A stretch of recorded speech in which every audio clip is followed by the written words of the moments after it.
Hey, what's going on, everyone? We hit the patch note drop for Marvel Rivals uh, last night. I didn't have time to really look over them, so I thought, hey, you know what? Let's make a video, kind of going over all the different balance changes that the company's making, hopefully for the better. And since the patch is going live soon, I believe it's starting at 9 p.m. EST. I'm in Eastern Standard Time. So it'll come live in a few hours. Obviously, we're more concerned with the hero adjustments. So starting off, we have Captain America. Oh, so Vanguard. I'm assuming they've split it up between different people's roles. So I guess the Vanguard's first, then probably Duelist, and then last will be supports. It's cool. So starting off with Captain America. Captain America definitely needed a kind of boost. He's very much like a dive tank, kind of goes in, goes out. Really messes up with your back line, kind of foregoes your the front line, and I think his survivability was a little lacking. Not enough impact during games. Obviously, I think Captain America has tons of potential if you have a second dive duelist with you. Like, let's say we have a Psylocke, like some kind of assassin, or Black Panther. I think those two combined, as long as your front line and your supports and deep, like your DPS, they can kind of hold that line. You can really wreak havoc on the back line if you have two of them in tandem. But so with this little flavor text, Steve will receive some enhanced survivability, allowing more frequent entering and exit of the combat. So reduce delay time for shield restoration after releasing Living Legend from 3 seconds to 2 seconds. Significant drop actually. This is what 33% reduction overall. Good to see. Reduce cooldowns. We can get more of the shield up. Reduce Liberty Rush cooldown from 12 seconds to 10 seconds. What is Liberty Rush?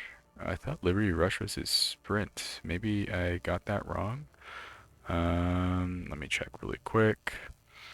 Liberty Rush. Oh, Liberty Rush is his sprint. No, his dash with the shield up. That's pretty good. I usually when I jump in as Captain America, I can only get like one Liberty Rush off, just because the cooldown's so long. So 2 seconds really helps. I feel like maybe it should be reduced down to 9, but we'll see how that balances out. Increase base health from 650 to 675. Definitely needed. Um, well, is it needed? I am not sure if it's actually really needed. He has a shield that comes up, right, with Living Legend. Um, and then the shield restoration, like we saw a cooldown on it. I guess it's okay. Reduce energy cost for releasing Freedom Charge, the ultimate ability, from 34 to 39. So ult's going up more often. Big benefit. Problem is like I say, reduce the additional health provided per second to self after releasing it from 110 to 100. So like this is what 9% debuff or 9% nerf. Honestly, the ult is still very underwhelming. It's good that we can see potentially one more or two more ultimates per match, but I feel we need something extra with the ultimate. Like the increased movement speed is great. The I don't know, the health bonus is great, but it's just so underwhelming. Moving on, we have Doctor Strange. We'll be reducing the threat range and increasing the defense window of the Sorcerer Supreme. Uh, Add damage fall off to Maelstrom of Madness and Gamma Maelstrom, starting at 5 meters, reducing to 70% at 8 meters. Okay, this is actually huge. So Maelstrom of Madness, Gamma Maelstrom, that's your E. If you're playing on PC, it's the one where you release all your energy. Um, it does a lot of damage. So to see it reduced is kind of a big deal. I know it's damage drop off, but for me, I kind of use it to close the distance from squishy characters, and sometimes they kind of underestimate the distance the E hits. So kind of a bummer. Slightly decreased the shield value recovery rate after releasing Shield of Seraphim from 80 per second to 70 per second. Okay, this is also pretty big. So that's like 1/8, which is a 12.5% 12.5% nerf. That's huge. Your shield is going to take much longer to come back up. That's kind of a big deal. Not too happy about it. But at the same time, I guess Doctor Strange is kind of the default pick, the number one pick for any of your tank slash Vanguard classes, so it's to be expected. Thor, the God of Thunder, could use some slightly increased survivability and improve the success rate of his ultimate ability. I think that's just a translation issue. That's why the English is kind of weird. Increase base health from 500 to 525. Okay. So, just for reference, you have to remember that currently there are seasonal buffs in play, and as a result, Thor's base health is only 500, and it's going to go up to 525 now. But currently, he has, I believe, it's 150 extra health or 100 extra health. So this is a pretty big boon, right? Thor does not sit at the 600 health. He sits at 500, and for a tank slash Vanguard that just is kind of meant to get up in your face, he needs the extra health. He has good survivability options, but the added health it's a huge boost, and I think it's actually really needed.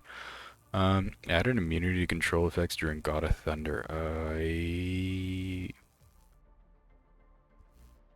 I'm not a fan of this. Um, so God of Thunder is Thor's ultimate ability where he jumps up in the air, he charges up his ult, and then he dives down and does an AoE. Now the issue with the added immunity is that like I'm not too big of a fan of ultimates that just make you immune. Um, or like you can't be CC'd. It's I think the right fix would have been reduce the charge time. So you're usually the hang time is something ridiculous. You're up in the air for like 6 seconds, 7 seconds for the few times I played them. Um, I think that's a little too long. And because you slow down, you're kind of floating in the air.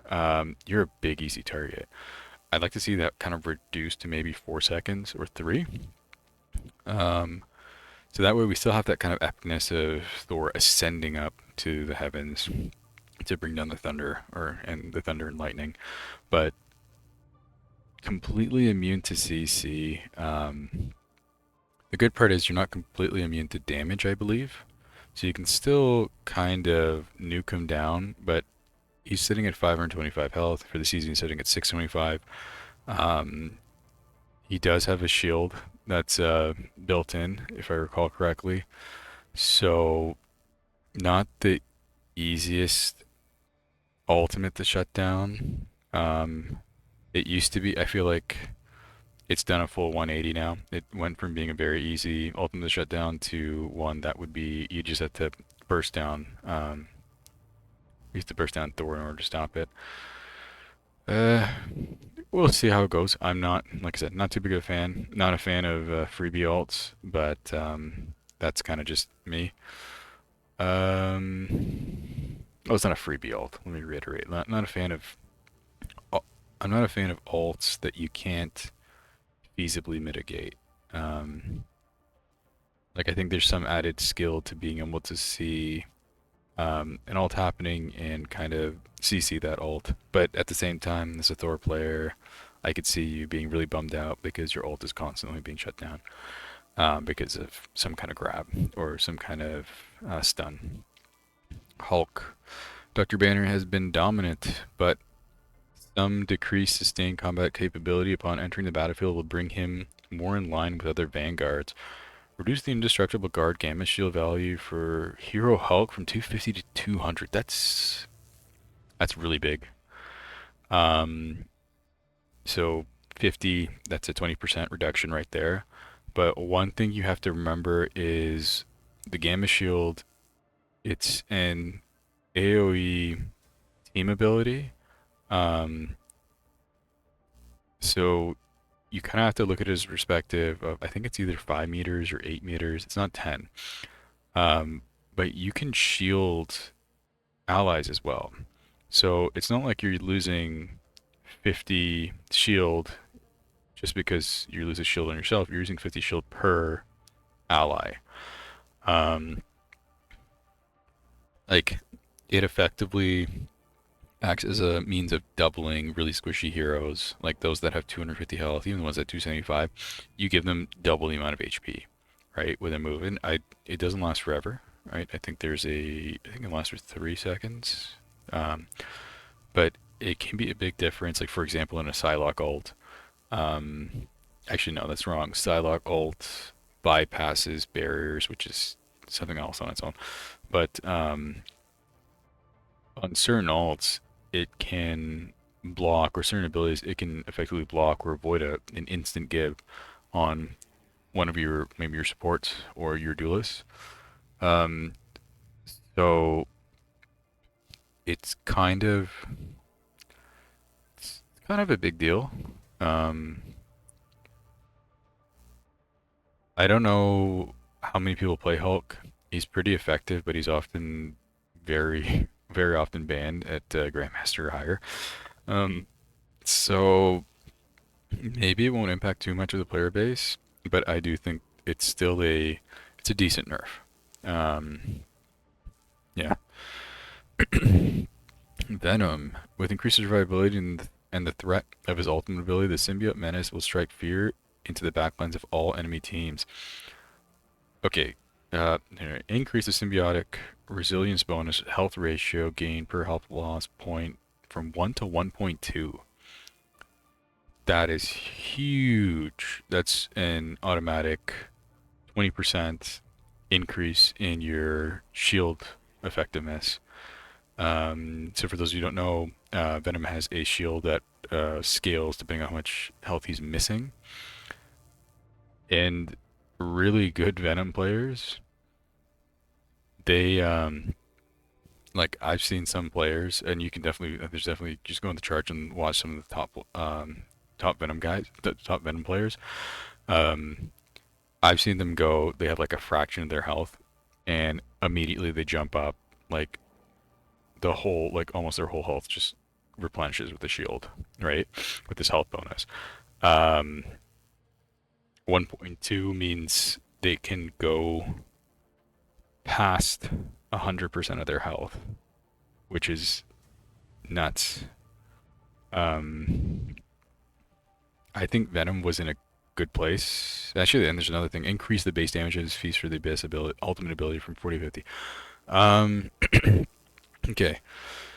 The first buff, like, is huge, in my opinion. I don't know if it's necessary. I think Venom is a solid Vanguard. I don't think he's like a top performing. It's just because we have a default in Doctor Strange. But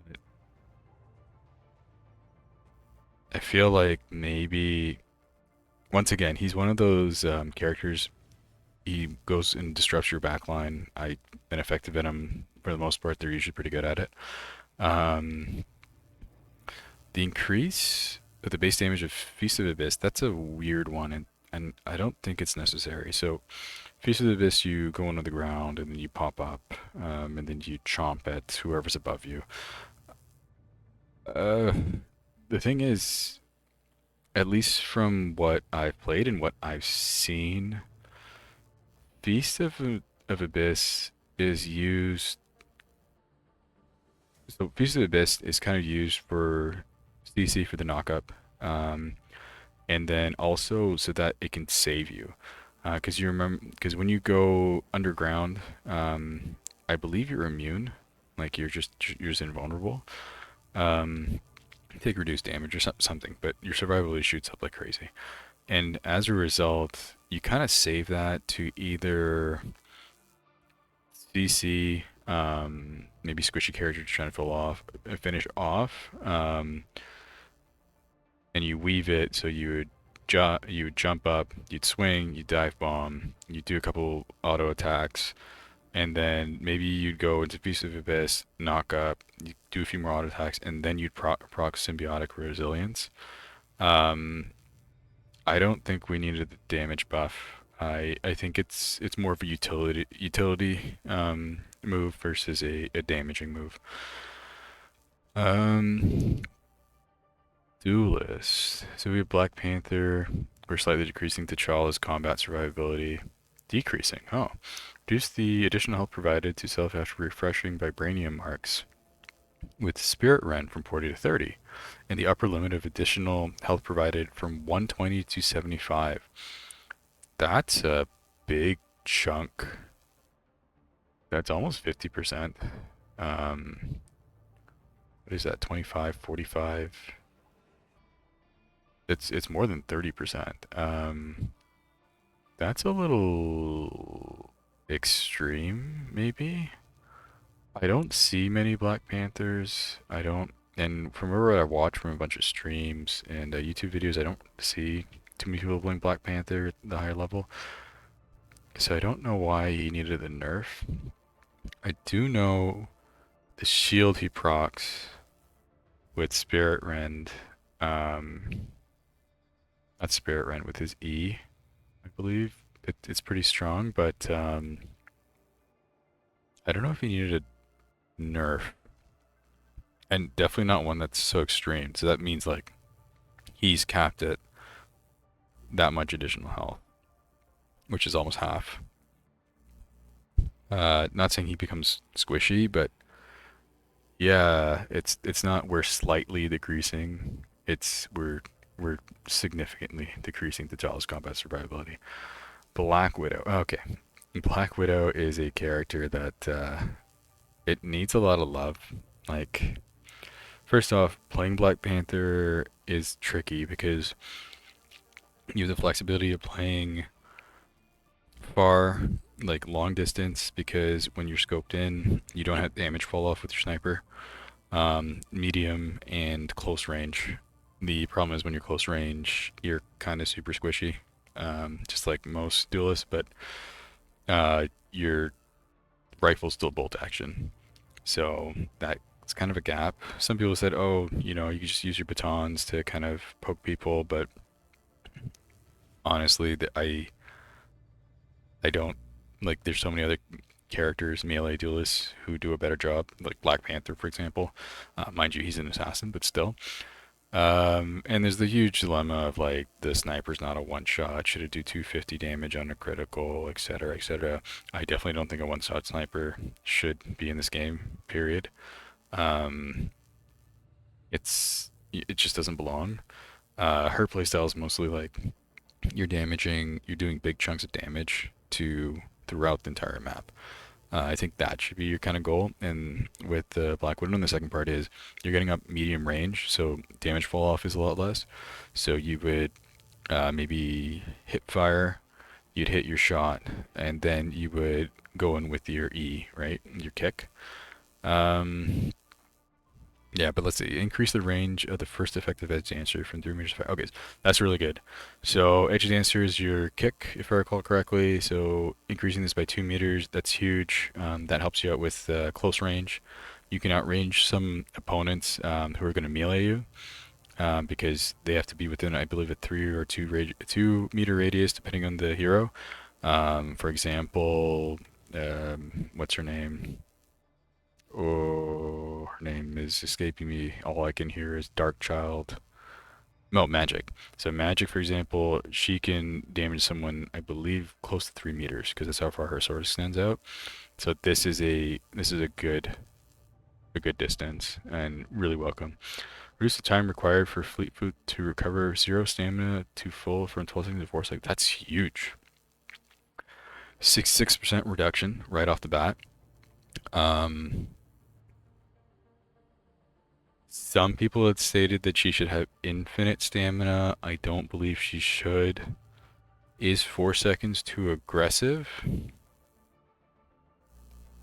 Maybe. It kind of depends. So the wording here says, and it could just be to like give you kind of,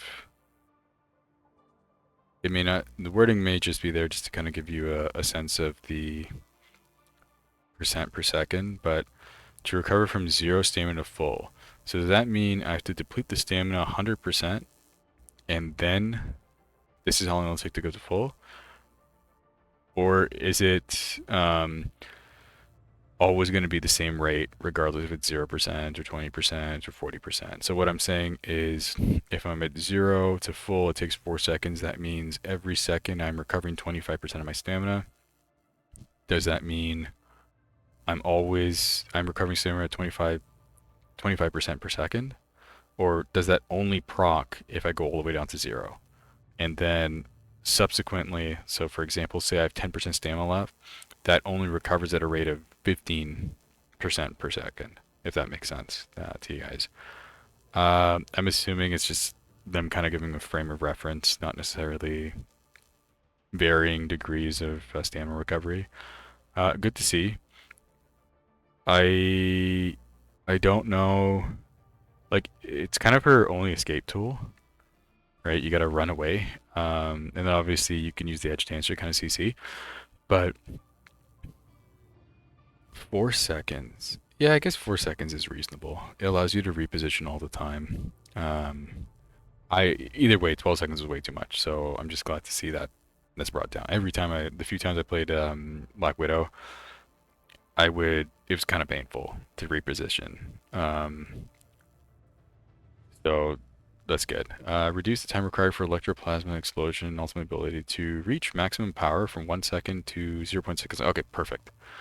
That ability, the effects are decent. They do a bit of damage. The CC is great for the slow as long as the hero you're targeting doesn't have any kind of escape. But waiting for it to charge at maximum power, 1 second. Now 1 second does not sound like a long time, but you have to remember every single ultimate ability, you always have an audio cue, right? Very loud sound. Everyone's attention, if you are within like their visual space, they're gonna look at you.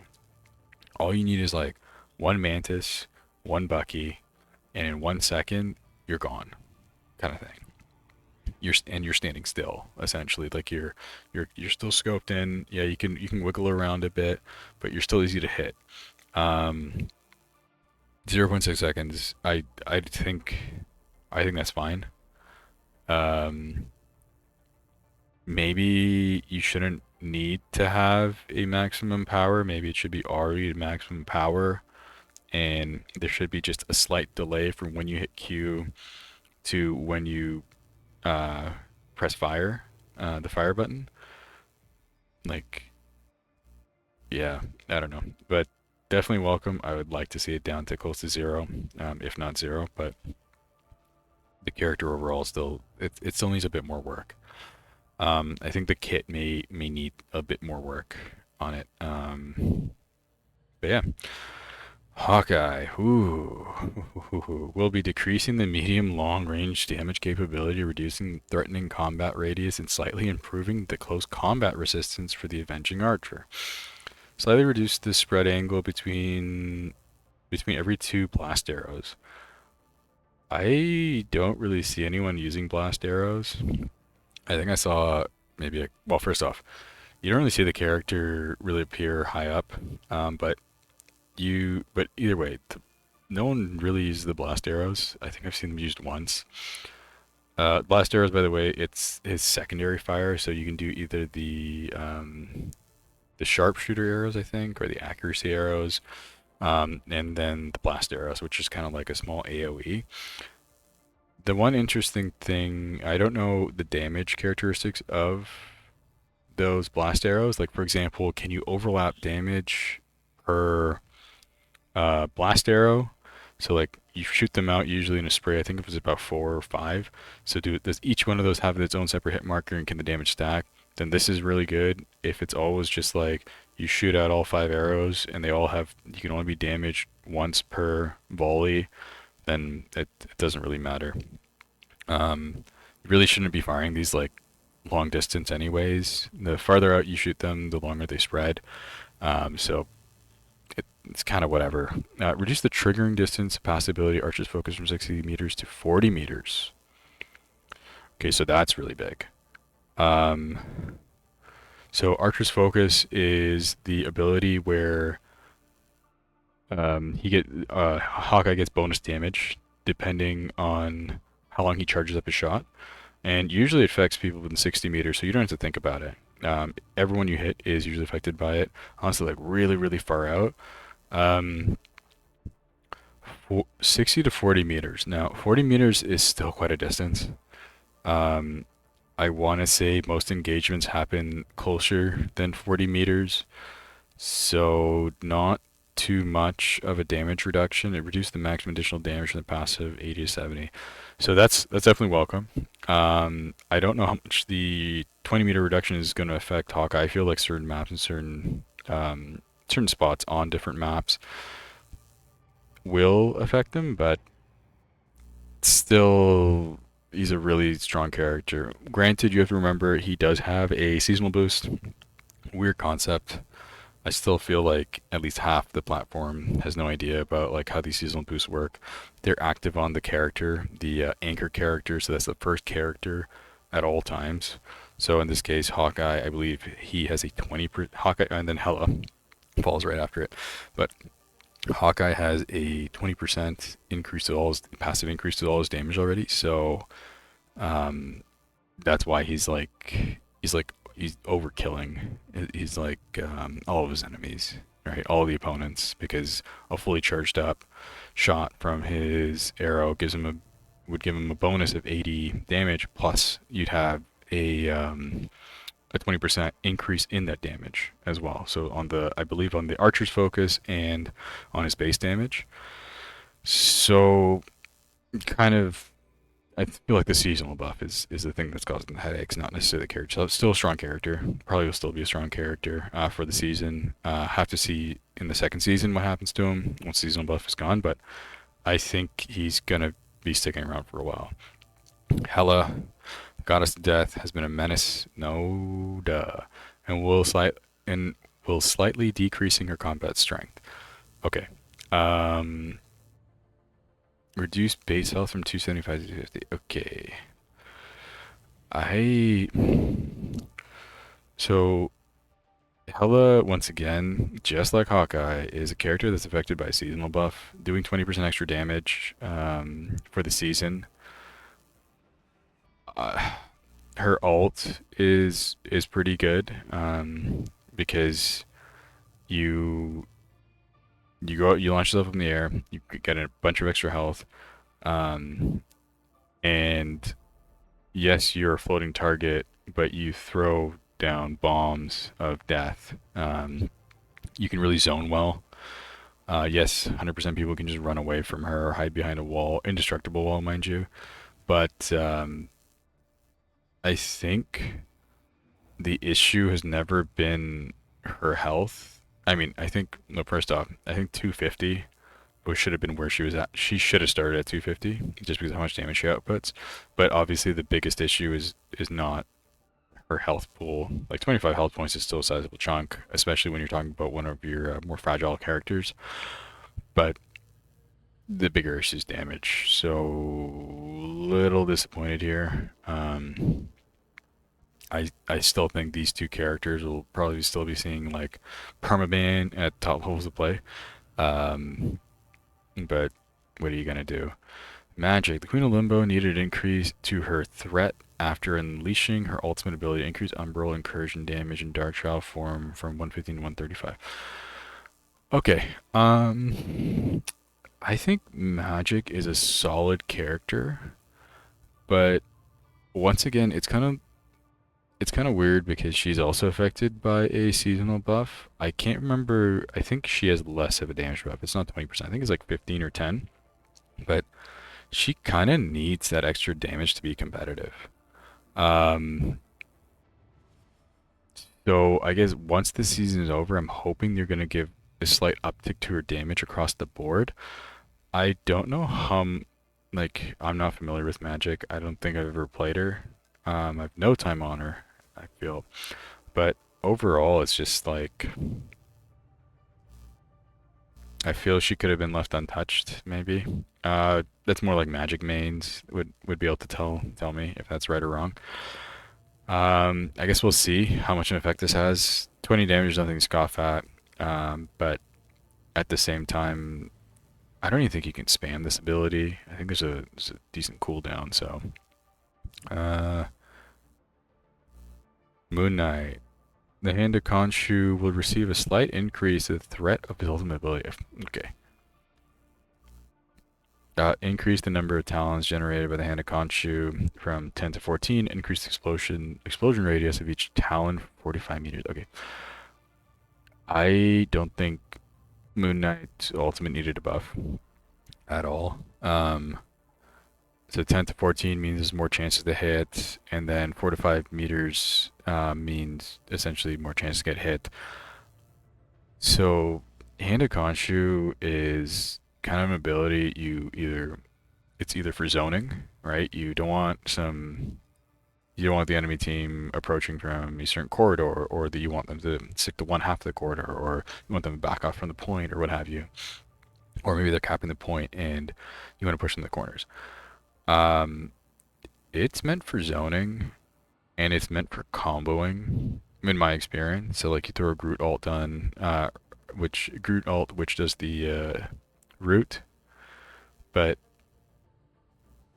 like I don't think it needed extra talons or extra talon rate. I wonder if though with this now, because you're gonna see more of them, and they're gonna be doing a wider splash radius.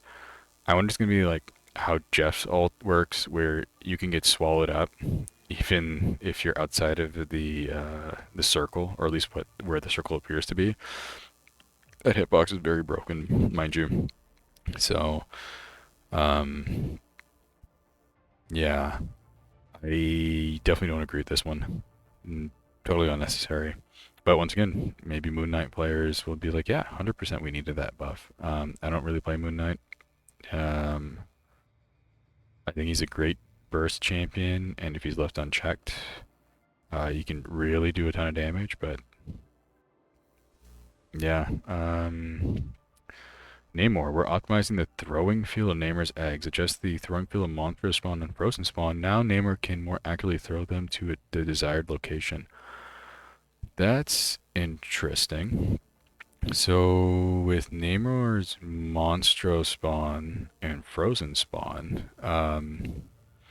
you kind of lob them, and because of that, it limits where you can position them. Like you can't just throw them 5 meters out. They're not going to reach unless like you look up, and if you there's certain places you just can't get them to from just because of the distance. If it's closer to like a throw, it would open up a few more options of where he can place them. I thought they felt fine. Once again, if you look at top level players, it's all about positioning, and they're wary, like they're well aware of their surroundings, so they know exactly. They just turn around or turn to the side, and they know exactly where to throw one of the spawns, and they do it with ease. Um, don't know if it was a necessary change, but once again, I guess we'll get a feel for it once season 1 launches. Psylocke will provide more options for other heroes to counter the Demon Slayer's ultimate. Now Dance of the Butterfly will check for check for barriers including Magneto's Metal Bulwark, Hulk's Indestructible Guard. Oh, okay, so this is huge. Um, so Dance of the Butterfly, it would kind of subvert any of these barriers, and it would just damage your health pool. I thought maybe initially I thought it was a bug because I think I went to Bulwark on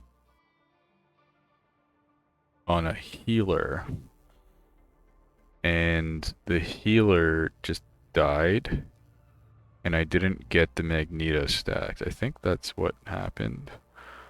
Um, but overall, this is a big improvement. Definitely need some defensibility, like being able to protect yourself, even just a little bit from this ultimate ability. Like I said, I like ultimate abilities that have some kind of counter, whether it's moving out of the way, whether it's shielding through it. It just adds a little layer of skill to the game, versus I hit Q, you go die kind of thing.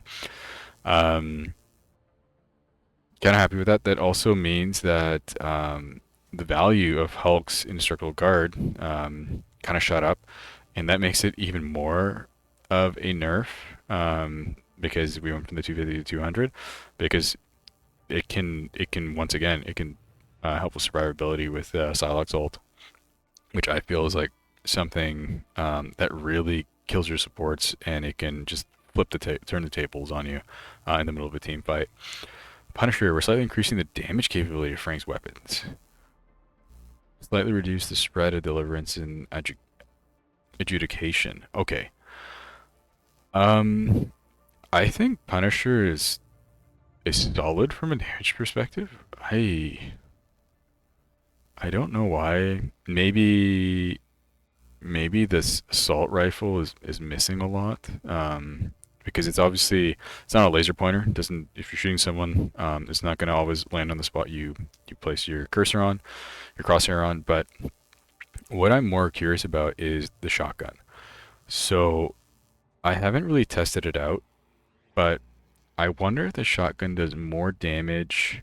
If the shotgun calculates how many pellets hit the target and they take more damage, like is each pellet, sorry, a like a hit a hit scan object that can um, essentially do more pellets on one target equal more damage, right? If that's the case, then the reduction in spread is pretty big because that means you get more pellets on target. The shotgun, by the way, is really powerful. I think it did 2 or 3 shot squishies, which is crazy because it shoots at a fair rate of fire. But yeah, just such an odd buff. But I don't know. Scarlet Witch. Okay, Scarlet Witch is she's kind of like a noob slayer. But she's her ult is obviously like constantly interrupted. Just read the notes. We're increasing Wanda's combat strength when she's facing duelists or strategists. Okay, I don't know why duelists or strategists instead of everyone. Increase chaos controls fixed damage from 50 seconds to 60 seconds. 60 per second. Okay. Reduce the percentage damage per second from 5% to 3%. Okay. So, chaos control is her primary fire, and it has a base damage, if I recall correctly, and then it also has a additional percentage damage based on your max HP. Um, so you get a, I don't, so that's why I say duelist or strategist because they have less health. So it's just a flat increase to the base with a decrease to the max health. But I wonder if that offsets it. Does it offset it? I'm curious. Because if we do, like, most of them are 250, right? And then times 0.02. Oh, yeah, it offsets it. 275 times 0.02, 5.5. Yeah, yeah, okay. So you're actually netting 5 to 5.5%, 5 to 5 damage, 4.5 damage per tick. Okay. Not bad. I I think she's going to be a tricky character to balance. The reason being is she is a duelist, but her primary attack acts similar to Cloak's from Cloak and Dagger, where you kind of have your cursor in the general direction and tracks it for you. Um, it is like you can't have it hitting so hard that you just melt your duelists and strategists because of the auto tracking or the simplicity to hit. But at the same time, she's a duelist and she should be able to kind of really lay down some firepower. She's kind of in a situation with her primary specifically where she's like a worse Wolverine because Wolverine has the extra health pool and he has the defensive capabilities, while Scarlet Witch, yes, she has added distance. She can do this attack from much further out. I think it's like 20 meters or 15 meters. So she has like she can have that gap and she has an escape tool. Um, but yeah, it's one of those things where he's just going to be tricky to balance. I don't think she's going to be played a lot. She's still too squishy. Maybe upping her health to 275 would help her out. Uh, but but yeah, there's not much we can do. I don't think she's going to see much use. Increase Chthonian's bursts projectile damage from 30 to 35. Yeah, that's fair. Just a slight tick. The good part, so Chthonian burst, I believe, is her secondary attack. And she stacks charges, and I believe she can stack up to 4 charges or save 4 charges, 4 or 5. So you're able to kind of dish out a good amount of damage. Um, I think the problem with Chthonian Burst is it takes a while for you to retrieve those stacks. Um, but any damage for her would be helpful. Storm. Oh, Storm, man. Storm is like one of my favorite. I grew up on the X-Men, the children's cartoon show, and man, she was like one of my favorite characters, like her, Gambit, Wolverine. And it's really sad that you don't see her being played much. The Weather Witch needed an overall increase to her damage capability. We're also optimizing the feel of her left click projectile and the release experience of her ultimate ability. That's interesting. Increase wind blade projectile speed from 100 meters per second to 150 meters per second, and left click damage from 50 to 55. Okay, so that's a big buff. So it is literally a 50% increase to speed. So obviously it's still not a hit scan weapon, but it's not like a floaty projectile, which like 150 meters per second, that's really fast. 100 meters per second is pretty fast too, but 150, um, we're really starting it up there, and it helps with consistency, right? Um, there's still projectile weapons, and you still got to lead your targets, and you still got to time like the distance is gonna be between where you fired off and the point of impact. So added speed definitely helpful. Add a little uptick to the damage definitely helpful. 55 is pretty big. That means you can just auto attacks 5 shots will drop someone with 250 health. Great. Increase bolt rush damage from 70 to 80. Okay, it's the general buff to that. And then after releasing a Mega Hurricane, the bonus health provided for herself will be increased from 350 to 450. Okay, that's good. More following its conclusion, the extra health would no longer vanish instantly, but instead diminish at a rate of 100 per second. Okay, this this is a great change to that mechanic. Um, so Storm's ultimate ability, where she goes into her hurricane, when she comes out of it, you know exactly where she's coming out of it. So if you're one of the people who stepped far enough back and you survived whatever, there's a general area where she's going to come out of it, and you're just going to melt her, right? She has, I believe it's 250 health, could be 275. Yeah, she'll just get bursted down. And because she has to ult in the middle, usually she's ulting into a middle of a team. Um, there's usually like 3, sometimes 4 sets of eyes on her when she's coming to that ult. Um, so that's huge, right? Like having the extra health is fantastic. Because she needs it when you're in the middle of it. overall, Storm is kind of in a weird place. So I believe her movement speed's a little quicker than Iron Man. With and because she's a little quicker than Iron Man, she can kind of do peek pokes where she'll peek around a corner, fire like auto attack, and then come back. Um, the problem with I guess Storm is she didn't have enough poke potential. So I feel like this, because even with her team up with Thor, you do quite a bit of damage, just not enough damage. Like it's still lacking. So this is a pretty good overall buff. Glad to see it. Hoping to see more Storm. I don't think I think she's probably one of the least played characters. Like Scarlet Witch gets more play, but in the lower tiers like Bronze, Silver. But Storm, I don't even think anyone plays Storm really. Squirrel Girl. Squirrel Girl is a solid character. Nothing crazy, but we're increasing the threat of Doreen and her furry friends and their ultimate ability.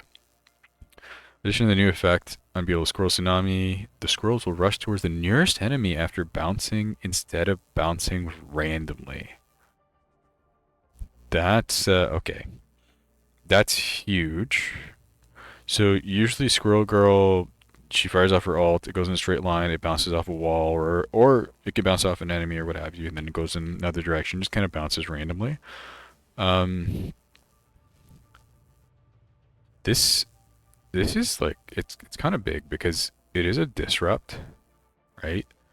So if you have a disrupt bouncing around, especially like if you fire it out, it and it bounces say behind your front line, right? And it bounces past the duelist, and then it hits your support, and then it's bounced off the wall and it's coming back. A lot of people don't have visual on it because it's coming from behind them. Now, if it's gonna automatically track the closest hero, that like really helps with consistency. And reduce the squirrel tsunami health from 603. Okay, so that's I guess like with this added bonus, you do want to should be able to shut it down. Like I said, I like ultimate abilities that you can shut down. I think should be a case, but I don't know if this is too severe. Like definitely this is a big boon, but I don't know if like having the health is the way to go. By the way, the squirrels, their little furry friends, as they put it, they have a health pool when they come at you. I think I've killed it once or destroyed it once. Most of the time you would just avoid it, but now because it's definitely coming at you or it's coming at your teammate, you may prioritize dumping 300 DPS on this ultimate just so you don't get that interrupt. Um, Interesting change. Think it's overall a buff because you just have more consistency, but at the same time, um, actually, yeah, it's a big buff because I feel whenever I've played against a Squirrel Girl and she uses her Unbeatable Squirrel Tsunami, once I dodge it from the front, I never have to worry about it again because it's going to bounce around wherever and I don't have to concern myself with it. So, actually, significant buff. Squirrel Girl, I think she's pretty solid. Obviously, her projectiles arc. Um, but if she's able to kind of put down a lot of damage, especially over cover, because she can lob her shots over certain pieces of cover, certain like hard objects that can't be destroyed. For example, if you're doing convoy, she can shoot over the convoy, and depending where you are, like how far away you are from it, so she can damage you from certain angles that other characters can't. Okay. Winter Soldier will be adjusting Bucky by decreasing his long-range combat strength and increasing his survivability in medium close range combat. Okay. Increase the health bonus provided by Ionic Hook and Tainted Voltage from 30 to 40. Uh, Let me read the whole increase. Rotter Stern's projectile damage from 70 to 75. reduce the area damage from 70 to 65, and reduce damage decay from 65% at 40 meters to 60. Okay. And then increase base health from 250 to 275. So, Bucky, I feel like most good Buckies, they're already playing in the medium close range, not so much the long range. Um, so this is just a huge buff to him. The increased health is like the health bonuses. Um, so just for reference, whenever he uses one of his arm techniques, he gains bonus health. Um, so this is a flat like 33% increase. It's kind of big. Projectile damage. So that's just his default attack. It's gone up by 5 base points. That's kind of big. Um, area damage. So, but like if you didn't know, his primary attacks they do AOE damage. They kind of explode. They're exploding bullets, I think, in the description. Um, like I guess I don't know how much chip damage I do when I play Bucky and it hits an opponent. And it splashes to other enemy heroes, but reduced damage decay from 65% at 40 meters to 60%. So like I feel these two kind of balance each other out. Yes, you lose five area damage, but well, it's only 5% reduction. So actually, this is just a flat nerf. And then increased base health from 250 to 275. Bucky mains are probably gonna rejoice. I definitely don't know if this was needed. He gets so much survivability with this, right? When he uses an arm ability, he reloads his weapon and he gains bonus health. So does he has some defensive capability, like some sustained capabilities? Do we need him to have more health? I'd say no. Um, you may see Winter Soldier played a bit more because of this. Won't be to the levels of like Hawkeye or Hela, barring any bans, but still, this is a big buff to Winter Soldier. Uh, Wolverine. Oh, Wolverine is one of my other favorite mutant characters. Logan will receive an increase to basic combat strength, but a slight decrease to additional survivability after activating Undying Animal. Increased base health from 300 to 350. Ooh, that's big. That's huge. That's what 1 in 6. So it's like what is that? 15, 16% increase in health. 350 is big. I actually don't even know if there are any duelists that have 350 health. It could be wrong, but I think he'd be the only one. And I feel like 350 is a lot of health. He has tons of survivability already. Um, I think he was rated really low in beta, and now I think he's really come. People finally understand his like play style. He shreds tanks, and reduce the damage reduction ratio provided by Undying Animal from 50 to 40%. So Undying Animal, it just reduces the damage you take. So it's currently sitting at 50%. Reduce it to 40%. 10% extra damage, yeah, on you. That's still significant. But the 350 health, I think, is huge. Yeah, that's a big amount of health. I don't know if you'll see him played more often. He's a counter to tanks or tank-centric teams, but I don't know, 350 health, like you're a proper brawler at that point, right?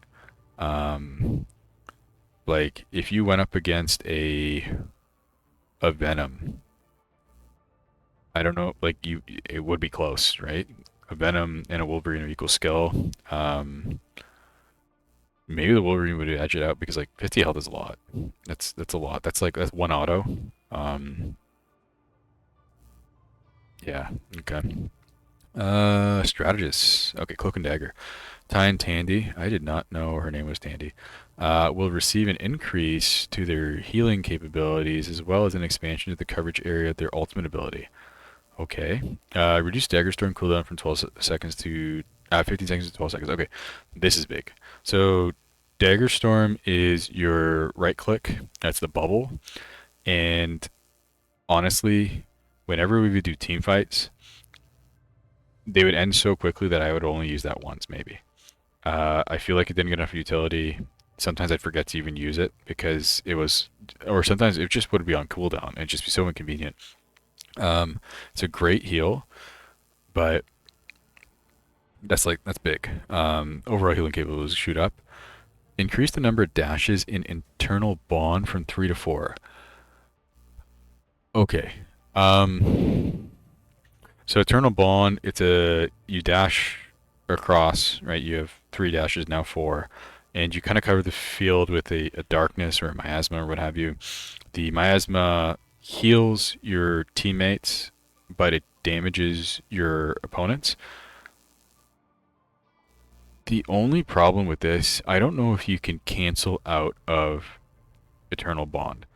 Now, some of you are like, why would I ever want to cancel out of eternal bond? Now, eternal bond, every time you use it, you are there's a small, I don't want to say it's a second, I want to say it's like zero point 0.8 seconds between dashes where you kind of stand perfectly still.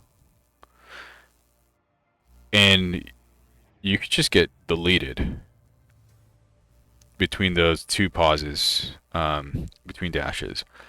Now you have 3 pauses between dashes. And yeah, of course, you want to use it to potentially, I don't know, initiate a fight. I don't know if I'd initiate a fight with it, but you want to do it like in the midst of a fight, hopefully when no one is kind of focusing on you.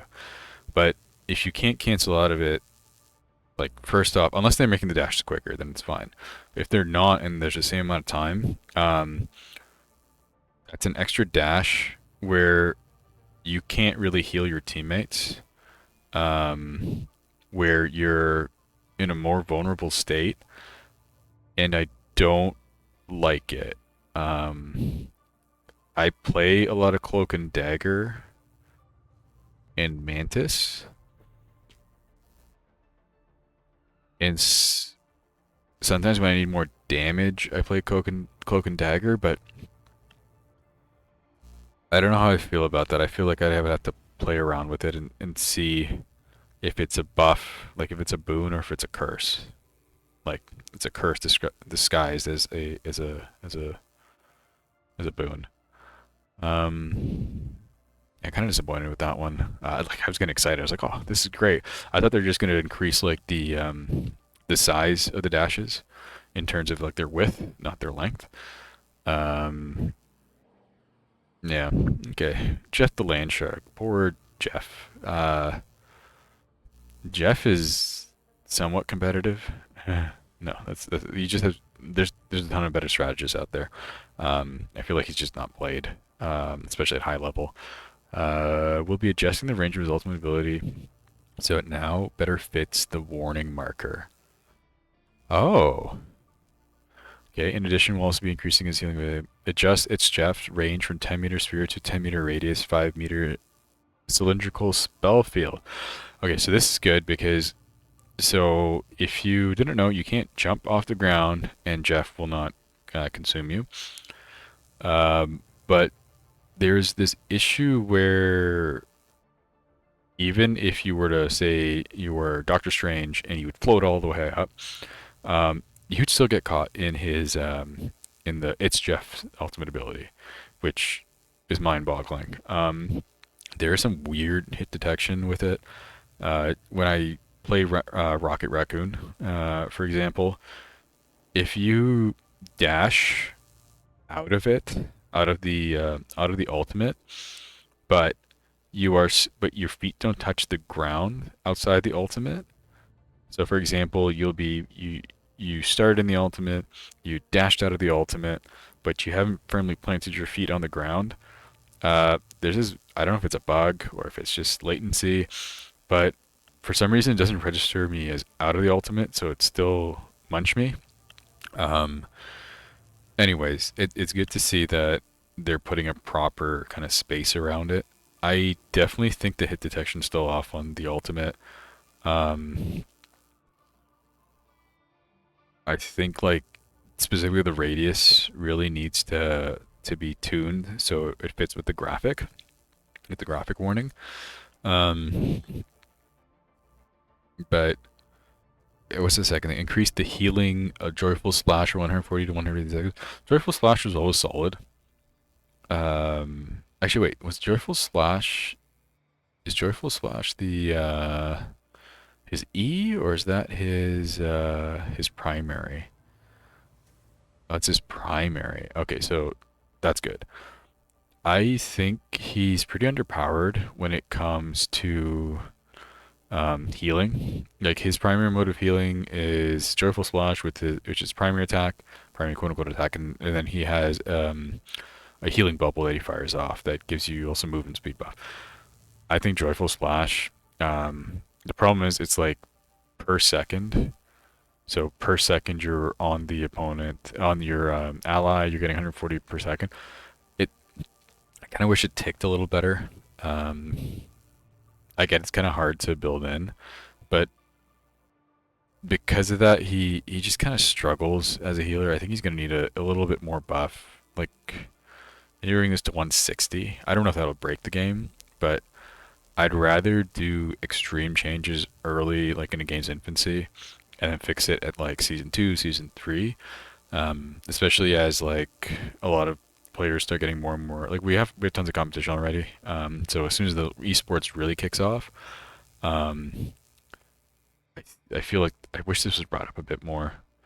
Luna Snow, while we've enjoyed her dropping the base, we've made adjustments to Luna's ultimate ability to prevent players from abusing its healing capabilities. Increase the interval for switching between healing, damage, and fate of both worlds from 0 0.1 seconds to 0 0.5 seconds. Okay, 100% reasonable. Uh, it's always like a light show. Two Lunas going off with their ults and rotating between damage and healing. Um, there are instances where, like, I don't know if it's just maybe it's like a placebo effect, but sometimes I feel like you're not actually being healed or you're not getting the damage. But I feel like sometimes the server gets stuck or there's some kind of issue where like I'm just getting a damage buff, but I'm not getting a healing buff because we're talking between the two of them so fast that it's just not working. Uh, Definitely welcome. For those of you who don't know, so on PC, you would bind Luna Snow Ultimate, which is the one where she starts dancing around. There's a bunch of lights on the ground, and she alternates between I guess a healing dance and a damage buff dance. Um, you just locked your scroll wheel, and then and you would just flick the scroll wheel, and if you're you're owner of a mouse that doesn't have like has a wheel lock, so if you can use a wheel lock, so for example, this is so every click, this is me going one click at a time, versus and then if I try to scroll down, this is as fast as I can scroll, but if I have a wheel lock, I can just go like this, which is like kind of infant scroll. Team up abilities. Um, and that will allow you to alternate between her two states of her ultimate in 0 0.1 seconds. So I'm glad that got nerfed a bit. 0 0.5, I like to see that go up to maybe like 0 0.6 or 0 0.7. Because the ultimate lasts for quite a bit of time. It's not there for just like 2 seconds or 3 seconds. I think it's like 4 or 5 seconds plus. So overall, good job. But I still want to see this nerfed a little bit more. She's still the number one healer in the game. I don't know if she has a seasonal buff. Cloak and Dagger has a seasonal buff, which actually do they? There's a few healers that have seasonal buffs that they kind of just need them to be standard. Anyways, Mantis will be Making Mantis a bit less fleet-footed, reducing her roaming support capability. Reduce Nature's favor passive movement speed for 2.5 meters to 1.5 meters. Uh, mm, why? Um, yeah, like Nature's favor. So if I recall correctly, Nature's favor is the passive where you get a movement speed buff by being out of combat. Or if you walk over a healing orb that's on the map. Um, yeah, I don't like it helps with like it hurts her repositioning. It hurts her so right out of the gate, like as soon as the game starts, the round starts, you can I guess technically contest the point a little quicker than some of the other champions. You can get in position a little earlier. I don't really know if it was an issue. Maybe it is. Maybe I'm just not good enough to notice how much of a buff that is. Um, or maybe I'm recollecting that effect wrong. It's kind of whatever nerf. Um, yeah. Rocket Raccoon. Rocket can use an enhancement to his healing capability. Yes, he can increase the healing of repair mode from 60 per second to 70 per second. Okay, thank God. So Rocket is in a bad place. You can get a lot of heals off, but you can't use a rocket on its own. And what I mean by that is Rocket can't be like your primary healer. He's like your complementary hero. He's your supplemental healer. Um, he's got great damage, like decent poke. I think one whole clip of his primary can do 200 damage. His biggest perk is his E, which is I think it's like his BRB, which is it's the res. The cooldown of that is long, but the res is fantastic and it gives out armor packs. So crazy great support ability. But in terms of heals, he can struggle at a time because his heal is a dot. I believe it lasts 8 seconds. So the good part about him is you can fire if all 10 of your teammates are hurt. All 10 of your teammates. If all 5 of your teammates are hurting, you can just fire off one of his little healing darts, his healing bulbs, and they'll latch onto your teammate and start healing them. Now, there's a couple of problems with that. One is so when you shoot it again the second time, it doesn't stack the healing effect; it just resets the timer in the healing effect. Two, unlike other other healing effects, you can't just have line of sight on your teammate. So if I have a Groot that's slightly to the left of me who has damage, and in front of him is a Bucky, if I shoot and my healing ball is too close to the Groot, it will aggro and latch onto the Groot, meaning that I cannot heal the Bucky. So I have to move further out in order to make sure the angle works so it doesn't latch onto the Groot.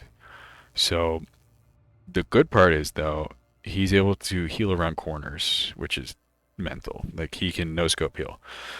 Um, but the heal it's an HOT, it's a hot, and because of that, it doesn't like you can't save your tank. You won't necessarily save your tank from dying. You'll sustain your tank.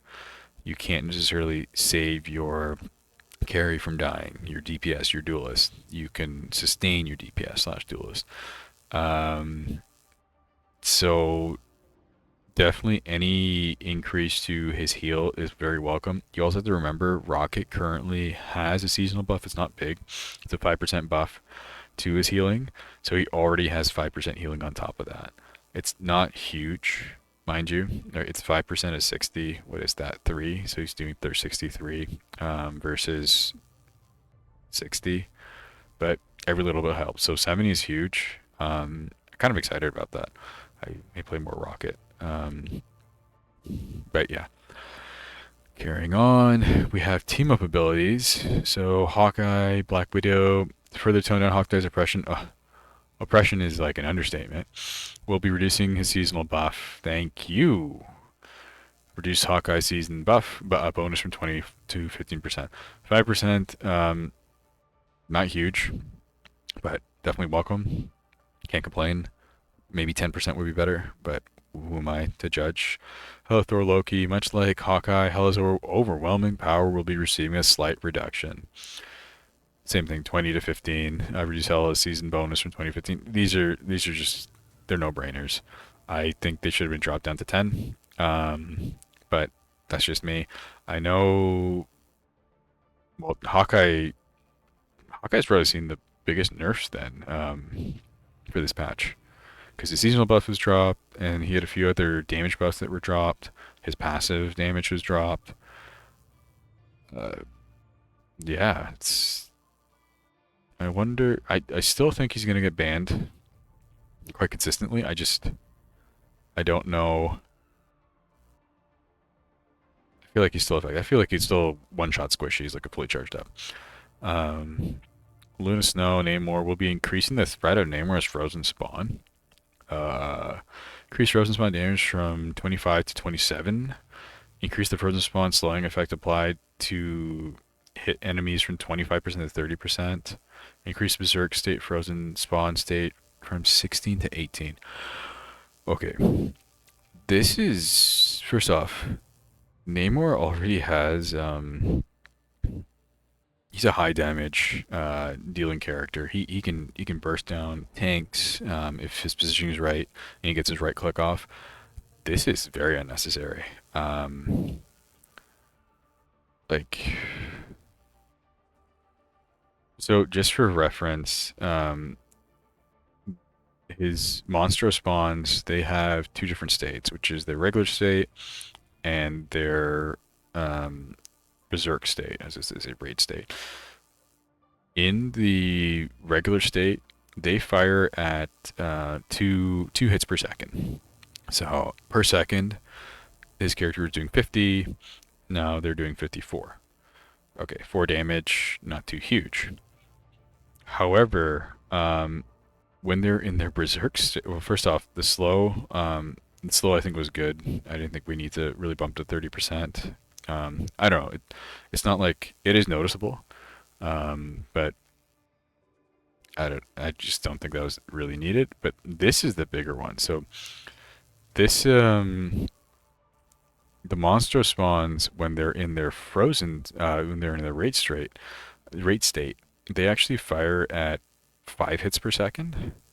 So this is more of a so this is an increase of essentially there's a difference of 2, so we have 5 shots, so 10 per second, which is that's nuts. He didn't need this at all, like 10 extra damage per second. um I think it's per second. Let me double check that. I really, is it per second? Let's see here. Slow duration, default. Yeah, he shoots 2 rounds per second and then 5 rounds per second. So this is an extra 10 per second DPS on already on a character that does a ton of DPS. Definitely don't agree with this. Definitely not needed. I think he's in a good state. I feel, especially on Convoy, you're probably going to see him more often. Yes, because like that it's a big buff. I know it doesn't sound like a lot, but it is a big buff. Rocket Raccoon, Punisher, Winter Soldier, one of Rocket's best tools will be a little more often. Okay. Cooldown ammo intervention, 45 to 40 seconds. Ammo invention is incredibly strong, especially with Punisher. What I've noticed is because he can really melt, and as he's blinking away with his machine gun. But if you ever put it down while he has his shotgun, and the enemies are close enough, it's a bloodbath. Like, it's actually crazy. Winter Soldier also, being able to shoot faster, like he shoots really fast, and he can really put a lot of damage down. Great to see I can have more uptime on this. Yeah, Rocket really benefited from this patch, and I think I still think he needs a little better, needs a little more help with healing. I want it like maybe 75 per second would be better. Um, but yeah, overall really solid. Scarlet Witch. Oh, we're back to Scarlet Witch. A bit underwhelming. The damage capability of father-daughter team-up ability will be enhanced. Increased metallic fusion projectile damage 55 to 60. Increased metallic fusion spell field damage from 30 to 35.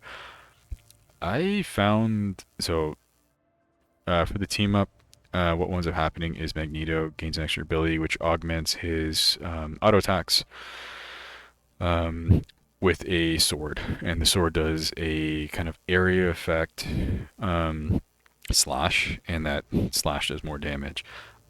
I think it was really great. It really helped increase his range because one of the biggest issues is Magneto's range and his damage. Um, I don't know if it needed a buff, but it's definitely welcome. I think between, I think you're still going to see Doctor Strange and Magneto up at the top there. But Magneto has been always been a solid tank overall. So yeah, I guess it's welcome. Thor, Storm, and Captain America will be enhancing the damage capability of Storm's side of this team up ability. Reduce the cooldown of Charge Gale from 20 to 15 seconds. Increase the damage from Charge Gale from 50 to 55. So Storm. So when you do the Thor and Storm team up, you get I believe you just augment your attacks. And it was kind of underwhelming. Like it's a buff, but it's not anything crazy. So kind of cool that we have that. I didn't even know it did 50 damage. Um, yeah, like I guess because Storm is so slept on, no one really plays her that much. 50 is a big chunk of damage to increase. It's nothing like the Hulk and Hulk Iron Man team up with Unibeam. That I don't see that being nerfed, which is mind-boggling. Like that's a little broken, but mind you, at the same time, everyone bans Hulk, so that could be the case. But man, Storm saw a huge buffs as well. So Storm, big buffs. Scarlet Witch is kind of whatever, and then Rocket. Rocket's the other real big call out. Namor. But yeah, it's kind of the end of the patch notes. Uh, we I think that's where I'll call it for now. There are I know they did a hero hot list just to see kind of where the pick rate and the win rate. But as I was looking at it, I realized. So here, let me open it up really quick.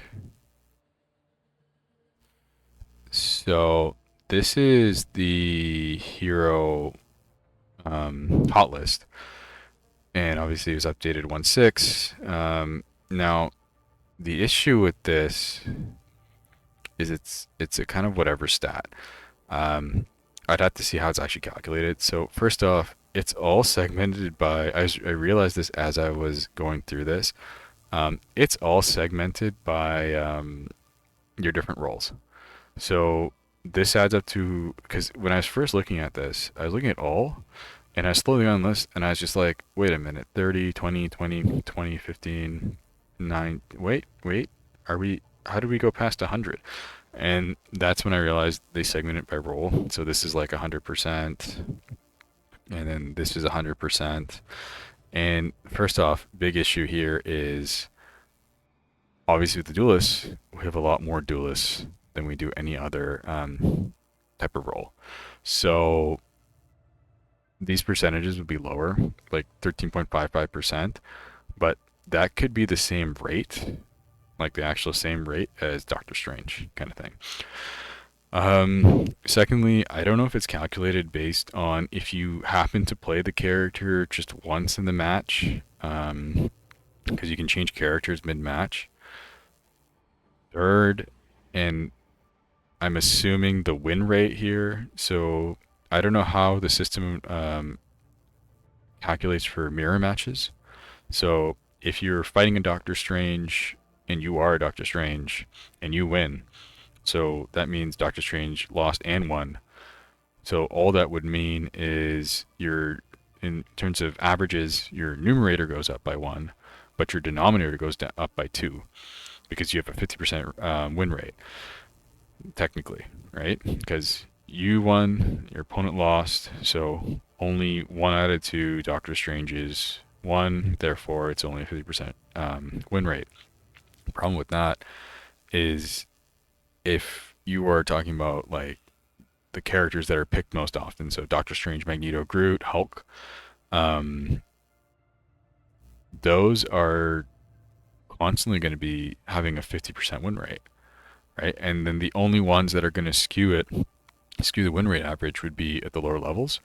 But like if we look at Grandmaster above, Doctor Strange is 51.87% win rate. So they've probably somehow included mirror matches or some kind of formula for the mirror matches. But if we go to like bronze, right, and then we go pick rate, win rate, 49.82. So at least I know it is properly filtering. The only thing is I just don't know how this calculation works. So this information is kind of cool to look at and pretty, but I don't know how accurate it is. Like, I don't know if this excludes mirror matches, which is once again kind of confusing, because that means you have less data points than you would for your pick rates. Pick rates is also weird because you're looking at just your Vanguard pick rate, right? And the question would be, you don't like, if you have one Vanguard, if you have two Vanguards in a match versus four Vanguards in a match, so two on each team, one on each team, or if you for some reason have like 3 and 3, does the system look at, okay, Magneto was picked, Groot was picked, Doctor Strange was picked. Those are three more Vanguards that were picked, right? But Doctor Strange was already picked first. So would it consider the Magneto and Groot pick a not Doctor Strange pick? I don't know if you understand that. Um, because Doctor Strange was already chosen. You can't choose Doctor Strange again, right? You can't have duplicates. So it would need to calculate it on a per match basis. So that means every single, like it would have to calculate on per match, not per Vanguard, per character basis, right? Per slot basis.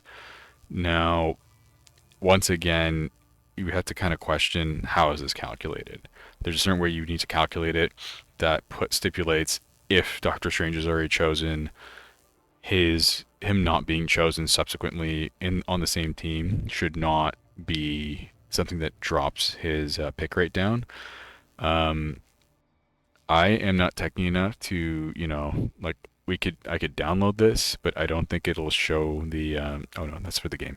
Like I think I can strip these numbers by going into the code, but the calculations would be on here. These are just graphics, I believe. So there's no way to figure out if it's in proper calculation and how it's being calculated. So these numbers aren't, like, until we know how they're calculated, they're not as reliable. Because once again, 34.02% pick rate for Doctor Strange. No. I want to say if you're running two tanks, Grandmaster and above, one of your tanks is Doctor Strange, right? And that means you have two, and the fact that he only has a 34.02% pick rate, I feel like that number is way too low. I think it should be closer to 40, 40 minimum, and that I feel is like still too low. But the one interesting thing we can see from this data, um, well, other than like these characters here that with the really low pick rates, the good part is like the trending. I want to say the trend data still makes sense. It's just the percentages maybe off. So Hulk at around 10%, like Hulk getting picked less than Doctor Strange than Magneto and Groot, that makes sense. The reason it makes sense is Hulk is constantly banned. Same thing with Captain America. Captain America is just not seen as viable at higher levels. and he's not as good of a tank, or is considered not as good of a tank or a Vanguard as Doctor Strange, Magneto, Groot, Hulk. Similarly, if we go to strategists, same thing. Mantis, Luna Snow, those are like your top two healers. You do have Adam Warlock with the heal, which is huge. Kind of really underplayed here. 80. I thought he'd have a higher rate. Same thing with Loki. Loki is really good for AoE heals. Um, Kind of surprised, such a low pick rate. But like I said, this is probably a skewed metric. Um, like Mantis, Luna Snow, that's probably like every team runs with a Luna Snow unless she's banned at a high level. There's like no way about it, right? Um, and I doubt, and even if it doesn't happen every single match, she's picked more than 21.61% of the time in games. So pick rate is, I feel all these metrics are undervalued, or underpronounced. I think, and I think because of that, I think because they're trying to aim for that 100% pick rate, it's like this all has to add up to 100%. It's kind of throwing off this metric. There is a better way to calculate it. I think they're just kind of scared to go above 100%, um, which is totally fine when you consider, like, when you start plugging in the fact that once you pick a hero, you can't pick it again. And then secondly, you can have the same hero twice in a match on opposing teams. Um, but it's interesting to look at. It's fun to look at. You see some nuances, like even, for example, like if we go duelist and we do bans happen in diamond, so we go platinum. Yeah, see Hela's dominating for duelists in platinum. Yeah, gold. I don't know, silver as well. Bronze she goes down because of Moon Knight. Which I guess it makes sense. Moon Knight, you kind of don't have to aim at your enemy, you just aim at your Ankh. But if we jump up to, say, Diamond, whoa, that was still all the way at the top. I really thought a Diamond Hela would be an insta-ban. That's kind of surprising. If we go Grandmaster, yeah, see, Hela is all the way down here. After Psylocke, Punisher, Namor. See Namor all the way at the top there. I told you he's pretty good. Huge Soldier, Star-Lord. I'm kind of surprised. It's a little higher up. I thought the ban rate would be a little higher on Hela. But you could see kind of different trends with this data. I guess that's a good way of putting it, like trend data. Like, for example, here we can go win rates. Once again, not super reliable, but you see with win rates, Iron Fist has a crazy high win rate of 54%, 1.6% people are playing it. Magic, same thing, 54.15%, 4.93% people are playing. Uh, so it seems there's a few characters. Storm, 0.94%, 50.3%. That's probably like one guy. I'm just joking, but there's some trends you could see. Scarlet Witch, that's so funny. 0.69. That's probably the least played. Yeah, 0.69, 43.02%. Oh, but then Black Widow, who's played a little bit more, at 39.41. Ooh, that's the worst win rate, just after Squirrel Girl. Yeah, it's kind of one of those things where it's cool to see, but not not useful data until we know how it's calculated. But cool to see, and definitely great to see there's a huge community around this game. I think it has a lot of potential. But yeah, it's kind of just been the patch notes, and I guess enjoy. It's going live soon, so see you online.